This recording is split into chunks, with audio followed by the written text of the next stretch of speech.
విషమున్నోడు ఇవాళ కడుపులో కత్తులు పెట్టుకొని కౌగిలించుకుంటారు. చూస్తున్నాం. ఆయన ప్రభుత్వం వస్తాడంటే ఈయనకు పదవి ఇస్తాడంట. నీకున్న ప్రతిపక్ష హోదా ఊడగొట్టకపోతే నా పేరు మార్చుకుంటా బిడ్డ కేసీఆర్. 2023లో నిన్ను ఓడగొట్టిన, 2024లో నీకు గుండు సున్నా ఇచ్చిన, సర్పంచ్ ఎలక్షన్ లో పాతరేసిన, మున్సిపల్ ఎన్నికల్లో ఉప్పు పాతరేసిన, జూబ్లీ హిల్స్ కంటోన్మెంట్ లో నీకు గోరి కట్టిన, వచ్చేసారి ఆ గోరి మీద మా కాంగ్రెస్ పార్టీ కార్యకర్తలు జెండా ఎగరేస్తారు. ఇదే నా సవాల్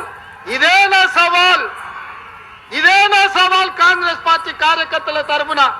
చూసుకుందాం కేసీఆర్, నువ్వు నేను వచ్చే ఎన్నికల్లో నువ్వా నేనా, ప్రజా పాలన పాపాల భైరవుడా, మా కాంగ్రెస్ పార్టీ కార్యకర్తల లక్షలాది మంది 10 ఏళ్ళు కేసులు కట్టుకొని జైలుకు పోయి ప్రాణాలు వదిలి ఊపిరి బిగబట్టి జెండా మోసి అధికారంలోకి వస్తే పాపాల భైరవుడు రావాలి, ప్రజా పాలన పోవాలి అని మాట్లాడడానికి నీకు సిగ్గెట్లొచ్చిందని నేను అడుగుతున్నా మనిషిని.